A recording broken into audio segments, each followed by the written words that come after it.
My name is Lucy Coe. I am a consultant radiographer in head and neck cancer, and I work at Rosemere Cancer Centre, which is part of Lancs Teaching Hospital Trust. So my understanding and definition of shared decision making with a patient is involving them in every step of the way of the pathway into ourselves for any kind of treatment that may be on offer. So even from diagnosis, kind of explaining what the rationale behind what treatments we are offering, and kind of giving them the full information, full informed information to make a decision as to what their understanding, firstly, of what we're offering, and secondly, what their expectations are.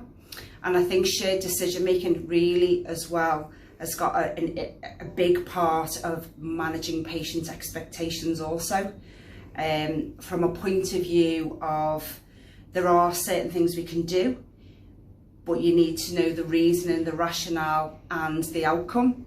So by that I mean, for example, I'm kind of talking along the lines of, you've got two ends of the spectrum where you may have a person who's been diagnosed with a cancer that is unfortunately not curable. However, no matter how you try and explain this to the person, they're just not kind of getting the rationale and the reasoning behind it, and still want to go kind of full force at it. And then the other end of the spectrum is a really curable disease, and the patients are just kind of like, well, yeah, I don't really want to go down that road, or kind of they just keep putting things off despite you giving as much information as you possibly can to kind of forearm and forewarn. Yeah, so I think it's all about having the patient at the centre of everything we do, and explaining exactly what we're doing and why, and just being completely honest and transparent. I think within the head and neck remit, I'm sorry I can't speak for other areas because obviously I work in head and neck, so I think from a head and neck point of view, we are kind of limited.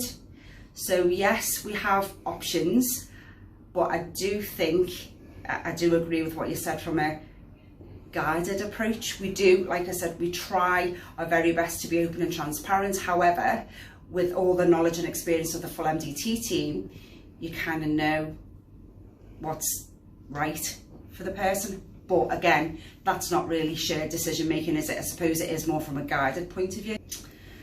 I think it depends on what the outcome is. So going back to the example of just one of the examples I've just shared with you, for a person that is very treatable, very curable, who just is not, does not want to go down that route, it's a little bit frustrating, dare I say it, because you just want what's best for the patient. However, it's understanding what they want and what's best for them, and if it's quality of life, then I'm all for it, because that's one of the most important things for the people that we look after, is their quality of life. There's one that stands out in my mind, an 87-year-old gentleman with a cancer that is unfortunately not curable, but we can treat it for some palliation. So we went through everything, the pros, the cons, and the patient decided that he didn't want to go down that route. He wanted quality of life, and for me, I thought that was the best decision based on all the information and evidence that we had shared with the patient and his relative, and that they decided that on their own, and I thought that was a really good outcome for that particular patient, because he just wanted quality of life, not to be unwell, and his words were, I don't want to be unwell before I die. So I think that was a really good example of good shared decision making. There were a couple of options on the table, absolutely, that we did discuss in great detail, but obviously when we're discussing the options that are on the table, these options do come with side effects. Unfortunately, nothing comes for free in oncology anyway, so there would be a price to pay. That sounds horrible, but there would be a kind of a price to pay from a toxicity and side effect point of view. And once we'd explained all that, then that was the decision that family came to. I think, to be honest,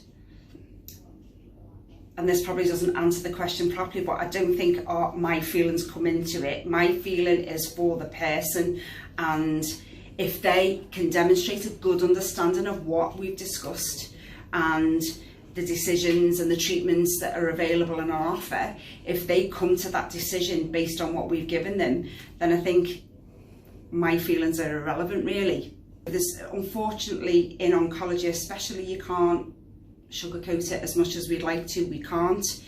So yes, it does make me feel good selfishly in that way, that I know I've explained it in a good way. And if I feel that, because obviously we all have our own thoughts, like we've just alluded to, we all have our own thoughts on what's best for the patient.